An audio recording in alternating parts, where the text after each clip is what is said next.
a été au cœur, on le sait, de la tourmente alors que 2 élèves armés jusqu'aux dents ont fait feu sur leurs confrères et consoeurs de classe. Le bilan de la fusillade, 15 morts, dont les 2 agresseurs, et 28 blessés. Alors chez vous, j'imagine, comme dans nos bureaux d'ailleurs, l'événement a suscité de nombreuses discussions et interrogations, reléguant presque au second plan la guerre au Kosovo. Eh bien, aujourd'hui, Patrick Masbourian et Jean-René Dufort ont philosophé sur le sujet. On écoute. Moi, ça me fait chier des matins de même parce que des sujets comme ça, je sais jamais quoi faire avec ça. C'est peut-être parce qu'il n'y a rien à faire avec ça. Mais toi, si tu avais un reportage à faire aujourd'hui, là, tu le ferais sur les écoles qui sont mal surveillées, tu le ferais sur le contrôle des armes, tu le fais sur la désinstitutionnalisation des fous, tu le ferais sur quoi?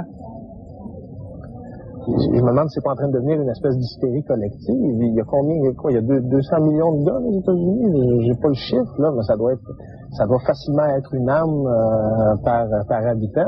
Il faut rappeler qu'à la Constitution américaine, il y a 220 ans ou plus, on avait toujours le droit de s'armer, de porter des armes. Et puis la société, notre société, si on peut dire pour les Américains, est bâtie sur ça. Donc cette folie a toujours été présente. Il y a des gènes américains et dans ces gènes-là, t'as inscrit le mot gun. Comme on dit là-bas dans les bumper stickers, peut-être on n'est pas égal les uns avec les autres, mais avec une arme à la main, tout le monde est égal. Ils ont des 12. Au Canadian Tire, ils ont des 12. Ouais, ben il y a sûrement des calibres qu'on peut acheter. Jean-René est en train de se magasiner une arme à feu. Commander, dès maintenant. Moi, je pense que le prochain capoté, si les armes sont mieux contrôlées, il va arriver avec une chainsaw. Tu peux pas prévenir ça, tu peux pas prédire ça, tu peux pas empêcher ça. Il va toujours avoir des capotés qui vont arriver dans des endroits puis ils vont tirer du monde pour des raisons niaiseuses. C'est nouveau, c'est vraiment nouveau. Là. Quand on parle du 14, du 17 ans, là, on parle pas de 25-30 ans. Là. Donc, c'est des jeunes, moi j'appelle ça des jeunes missiles Scud. C'est-à-dire que la pression, la violence qu'ils ont vécue à la maison ou le manque d'amour ou peu importe la raison, c'est qu'ils sont rendus tellement loadés, comme dit, je me rappelle pas du musicien, loadés comme un gun, c'est ça l'expression. Je veux pas généraliser à partir de mon cas, mais moi j'avais le goût d'être dans la gang hot, tu sais, j'avais le goût d'avoir un beau charme aussi à 16 ans, j'avais le goût d'être bon en ski, de faire de la bosse, puis que toutes les pitounes me regardent, puis j'avais le goût d'être là, assis à la table de hot là, de la cafétéria. Ça t'a-tu assez frustré au point de vouloir foutre le bordel dans ton école? Ben, c'est ça. Ce qui est intéressant, c'est la démesure. Tu comprends? T'as plus le droit d'être quelqu'un d'ordinaire, tu sais. T'as plus le droit d'être un simple citoyen. Il faut tout le temps que t'ailles montrer au monde que toi, t'es capable je sais pas moi, de chier avec ta bouche, de manger un yogourt pas de cuillère, puis là, tu vas avoir ton temps d'antenne. Que vont faire les gens ordinaires qui n'ont pas fait une action d'éclat? Ben, ils vont disparaître. Et ça a commencé avec les 15 minutes de notoriété de Andy Warhol, et ça continue maintenant, comme vous dites, avec Jerry Springer et compagnie. Nous, enfin, dans la société des médias, enfin, la société des spectacles, nous sommes poussés, nous, les citoyens, à aller de plus en plus loin, à faire des folies de plus en plus éclatantes pour qu'on nous remarque. L'heure, le grand ménage au centre-ville. Le mercredi 1er octobre, la police a en effet vidé les parcs Pasteur et Émilie Gamelin des petits dealers de dope dans le but de redonner ces espaces verts aux citoyens du quartier. Cette opération a cependant tourné au vinaigre lorsque les agents se sont violemment attaqués à tous les jeunes punks qu'on retrouve habituellement sur les lieux. Sont cela les nouvelles méthodes d'une police de quartier qui se veut plus communautaire? Eh bien, Patrick Masbourian, notre mohair du mont Ararat, a posé la question.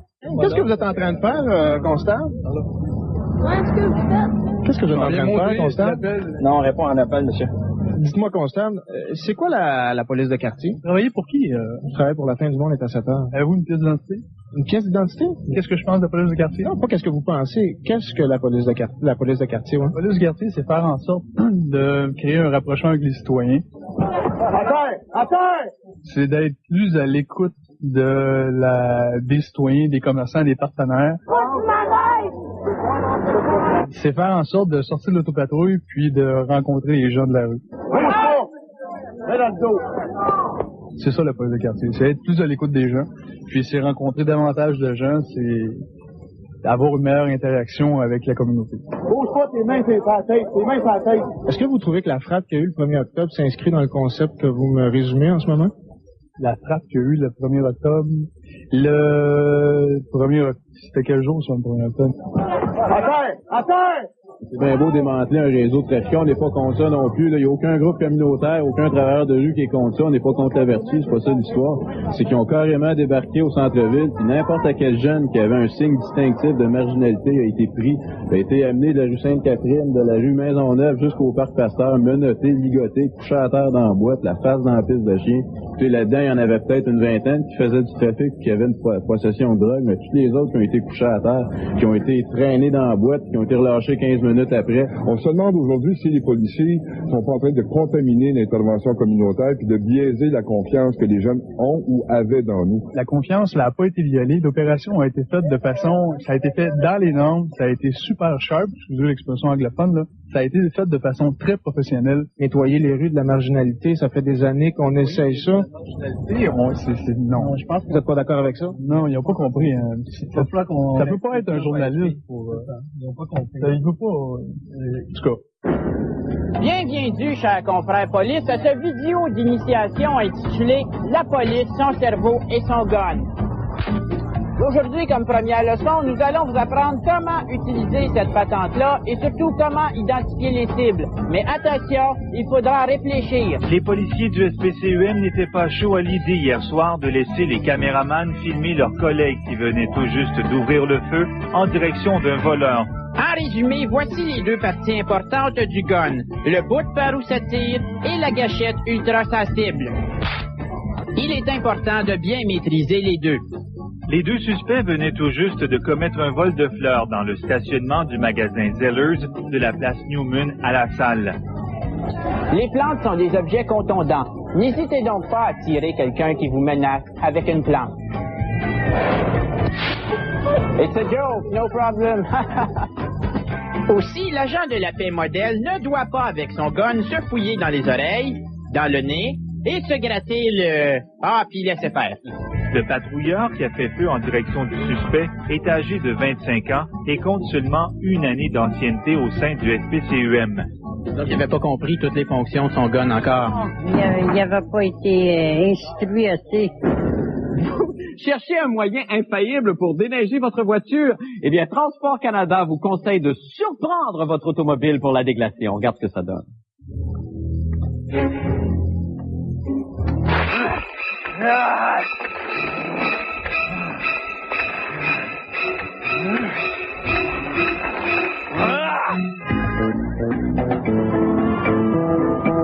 Liquide qui peut être versé à votre insu dans votre verre. Et bing, la première chose que vous savez, vous vous retrouvez toute nue dans un motel avec une vague impression qu'on a abusé de vous. Autrement, c'est le néant, aucun souvenir. Or, depuis la diffusion, une victime d'une drogue aux effets semblables à ceux du GHB, le Rohypnol, est entré en contact avec nous. Et ce soir, Patrick nous présente son témoignage. On écoute.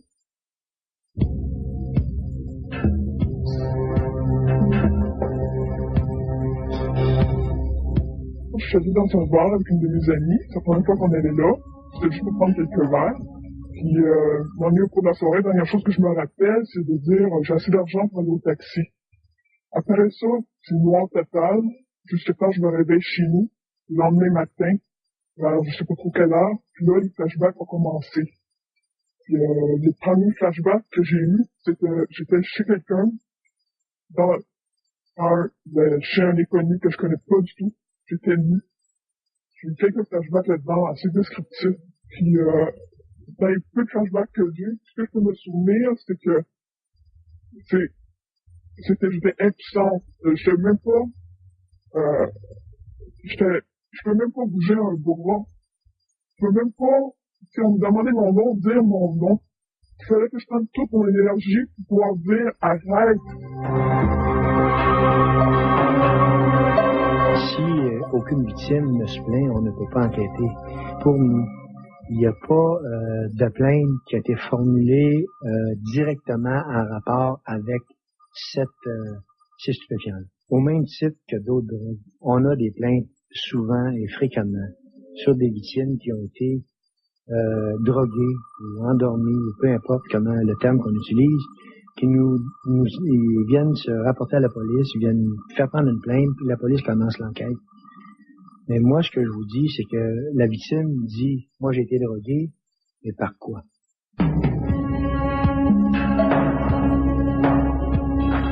C'est pas plus grave que ça, mais on n'est pas informé. On ne sait pas qu'est-ce qu'il faut faire après un viol, ou même si tu as conscience que c'est un viol, parce que c'est dur à accepter que, genre, faut que tu appelles la police. C'est rude, ça. Que faut peut-être faire pas des directives, mais des affaires médicales, encore, pour savoir, pour avoir plus de preuves, des choses, non, c'est pas difficile. C'est pas des choses auxquelles que tu penses faire. C'est pas une chose que tu penses faire quand tu te lèves, tu te prends une douche qui sent dégueulasse. La police de la CUM, section agression sexuelle, dévoilait aujourd'hui des statistiques indiquant le pire endroit pour être agressé, la pire heure de la journée pour être agressé et la pire journée de la semaine pour être agressé à Montréal. Des statistiques fort intéressantes pour quelqu'un qui désire multiplier ses chances d'être enfin agressé par une jolie fille. Commençons par les parcs et espaces publics où j'ai 25% des chances d'être agressé sexuellement. Et si nous sommes l'après-midi, je double mes chances. Effectivement, la période le plus calme, c'est de 4 heures du matin jusqu'à midi. Et à compter de midi jusqu'à 4 heures le lendemain matin, il y a une progression. Si je me tiens proche d'une garderie ou d'une cour d'école, j'ai 10% des chances d'être agressé. Un petit essai en milieu de travail pour 8% des chances d'agression. Ça ne doit pas être un guide. De dire, ben moi, je ne vais pas à tel endroit parce qu'on peut aller dans un endroit présumé ou réputé très tranquille et c'est là où une agression sexuelle va se commettre. Ça dépend de l'agresseur s'il se trouve là à ce moment-là. Ah, que c'est déprimant d'avoir personne pour m'agresser, même juste un petit peu. Mais j'oubliais que 60% des agressions se déroulent à la maison. Wow. Hey, ça marche. Si j'en ai du fond. Alors, on peut voir ici à ma gauche, très bien, Madame Aline Chrétien, qui affrontera Annie Pelletier. On la regarde longuement. On varie la droite, la gauche, la droite et la gauche. C'est interminable, horrible à regarder. Un dernier effort. Une baisse de régime. Mais cela n'affecte rien. Spectaculaire au combat. La fin du monde est à 7 heures. Tienne, l'industrie du divertissement est souvent pointée du doigt. Alors, on accuse les films, les émissions de télé, les jeux vidéo, les clips. Alors, pour empêcher que les jeunes soient quotidiennement en contact avec des scènes de violence, dès cette année, la moitié des téléviseurs vendus aux États-Unis seront munis d'une puce anti-violence.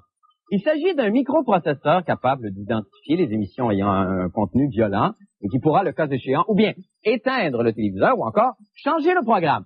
Alors voici maintenant comment fonctionne cette nouvelle puce. Vous êtes en train d'écouter votre groupe préféré, Claque sa gueule, sur Musique Plus. Une vidéo death metal particulièrement violent.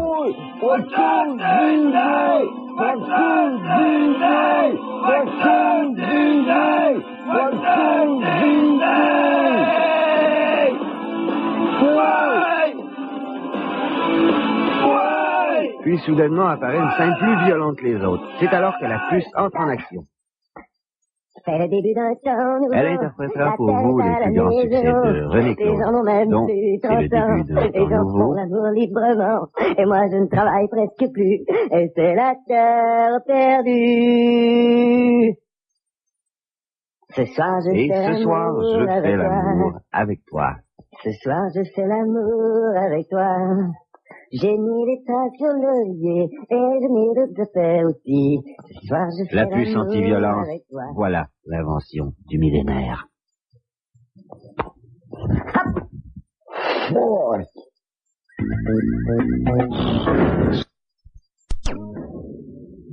fin du monde, mesdames et messieurs. Alors, tout d'abord, des nouvelles de moi. Eh bien, au moment même où je vous parle, Télévision 4 saisons est en courant depuis 6h30. Soit une demi-heure avant le début de l'émission, le câble est capote.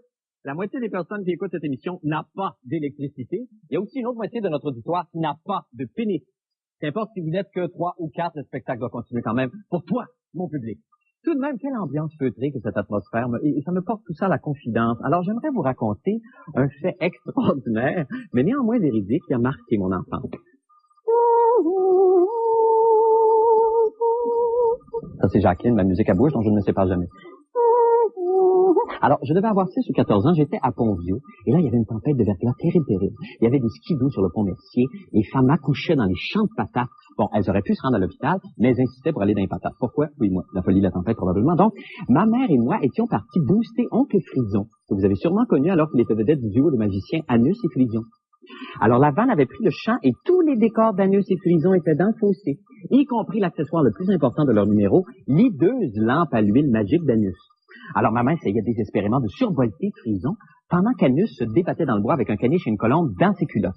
Peine perdue, malheureusement, rien ne fonctionnait. Et alors qu'on croyait tout perdu, Oncle Frison a saisi l'hideuse lampe magique d'Anus, l'a frotté vigoureusement, et hop, un génie est apparu. C'était Mickey Rooney. Et comme il n'était pas capable de réaliser des vœux, il a dansé. Pendant 4 heures. Et là, Frison et Anus, qui étaient gelés comme des crottes, sont morts d'hypothermie. Et c'est ce jour-là que j'ai réalisé que moi aussi, un jour, je serai un artiste. C'est fort, hein? Bon, ça suffit, vous en savez déjà trop sur moi. Maintenant, pour les nouvelles de la fin du monde, eh bien, je ne vous le cacherai pas, vous le savez sans doute déjà, c'est l'apocalypse. On s'en sortira pas tous vivants. Les faibles vont mourir. L'avez-vous vu, Titanic? La même affaire. Cette émission est peut-être la dernière chose que vous allez voir. Et pour l'occasion, on avait pensé à demander à Joe Bocan de venir chanter, mais là, on s'est dit qu'il y avait toujours bien un maudit bout à tout. Et Jean-René Dufort, le flocon pondéré, nous fait le bilan de cette situation apocalyptique à Montréal. On regarde. La prudence était de rigueur ce matin pour l'homme de la maison se rendant au travail, car une surprise l'attendait. Tempête de verglas au Québec qui a eu pour effet de cacher toute surface adhérente sous 1 centimètre de glace. Chutes de branches, trottoirs de glace et fleuves de slotch attendaient les passants. Contraint à l'effort physique, le Québécois a dû picoter et scraper tout ce qui l'entoure. Ben, je sais pas si on est patineur artistique, mais j'ai pas tombé sur le cul. Il ne reste plus rien qu'à espérer qu'il n'y a pas une branche qui me tombe sur la tête. Malgré cette crise, pas question de se laisser abattre. De la grésille à coller sur la glace, c'est comme du sable partout. Ça va très bien. On voit déjà un pas bien, un bon toucher de glace. Les gemellas, une chute, une glissade fantastique sur son arrière-train. Et voulez-vous? Est-ce que l'impulsion est assez grande? L'impulsion est grande, mais regardez ce pas digne de Paul Hood dans les Boys, et cet élan, ce saut magnifique. Regardez cet appui extraordinaire. Il s'envole. On dirait un mouvement majestueux. Eh bien, c'est le mouvement du vite un prêtre. Et que fait cet individu? Mais il prépare un nouveau mouvement. Oui. Et celui-là, l'extrême onction, un mouvement plus difficile que le vite un prêtre. Malheureusement, on le retrouvera plus tard. Une vrille, oui, tout à fait. A été au cœur, on le sait, de la tourmente alors que 2 élèves armés jusqu'aux dents ont fait feu sur leurs confrères et consoeurs de classe. Le bilan de la fusillade, 15 morts, dont les 2 agresseurs, et 28 blessés. Alors chez vous, j'imagine, comme dans nos bureaux d'ailleurs, l'événement a suscité de nombreuses discussions et interrogations, reléguant presque au second plan la guerre au Kosovo. Eh bien, aujourd'hui, Patrick Masbourian et Jean-René Dufort ont philosophé sur le sujet. On écoute. Moi, ça me fait chier des matins de même parce que des sujets comme ça, je sais jamais quoi faire avec ça. C'est peut-être parce qu'il n'y a rien à faire avec ça.